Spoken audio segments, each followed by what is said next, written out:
दोस्तों राधे राधे। आप सभी को मुस्कान प्रतापगढ़ी के चैनल में सभी का स्वागत है। तो दोस्तों आज हम लाए बहुत ही छोटा सा बहुत ही प्यारा सा देवी गीत आप सबको सुनाएंगे। तो आप सब गाने को फुल आवाज करके सुनिएगा और कमेंट बॉक्स में बताइए गाना कैसा लगा। तो मेरा हालत बहुत ही ख़राब है तो इसीलिए गाने में थोड़ा मिस्टेक हो जाएगा, भूल चूक तो माफ़ कीजिएगा।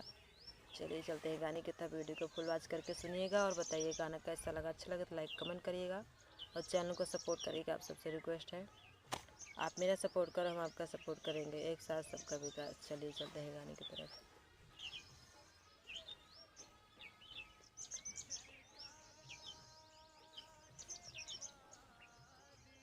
निमिया की डार कचनार हो मैया झूलई झूलनमा। निमिया की डार कचनार हो मैया झूलई झूलनवा। झूलई झूलनवा हो झूलई झूलनवा। झूलई झूलनवा हो झूलई झूलनवा। निमिया की डार कचनार हो मैया झूलई झूलनवा। कवन फुलवा आसन कवन फुलवा दासन। कवन फुलवा आसन कवन फुलवा दासन। कवन फूल करई सिंगार हो मैया झूलई झूलनवा। कवन फूल करई सिंगार हो मैया झूलई झूलनवा। कवन फूल पहिरेली हार हो मैया झूलई झूलनवा। कवन फूल कहिरई हार हो मैया झूलई झूलनवा। निमिया की डार कचनार हो मैया झूलई झूलनवा। निमिया की डार कचनार हो मैया झूलई झूलनवा। बेल फुलवा आसन चमेली फूल दासन। बेल फुलवा आसन चमेली फूल दासन। अड़हुल फूल करई सिंगार हो मैया झूलई झूलनवा। अड़हुल फूल करई सिंगार हो मैया झूलई झूलनवा। अड़हुल के पहिरेली हार हो मैया झूलई झूलनवा। निमिया की डार कचनार हो मैया झूलई झूलनवा। झूलई झूलनवा हो झूलई झूलनवा। झूलई झूलनवा हो झूलई झूलनवा। निमिया की डार कचनार हो मैया झूलई झूलनवा।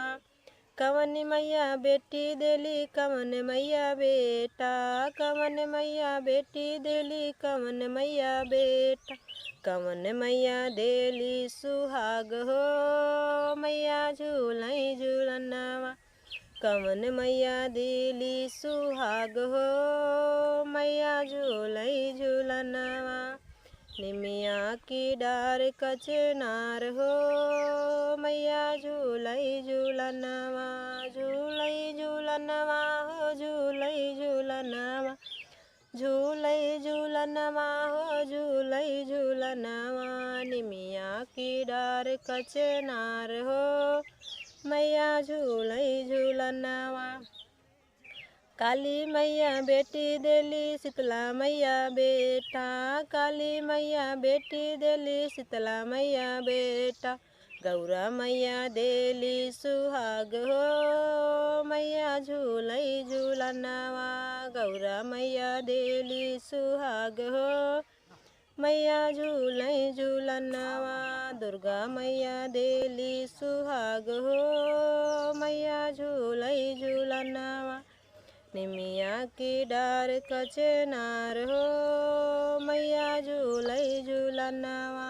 निमिया की डार कचनार हो मैया झूलई झूलनवा। झूलई झूलनवा हो झूलई झूलनवा। झूलई झूलनवा हो झूलई झूलनवा। निमिया की डार कचनार हो मैया झूलई झूलनवा। तो दोस्तों आप सबको गाना कैसा लगा कमेंट बॉक्स में जरूर बताइएगा। गाने को आप सबसे रिक्वेस्ट है फुल वॉच करके सुनिएगा और बताइएगा कैसा है। आप लोग एक लाइक कमेंट जरूर कर दीजिएगा दोस्तों। चलिए मिलते हैं अगले वीडियो में, तब तक के लिए राधे राधे सभी को, जय श्री कृष्णा।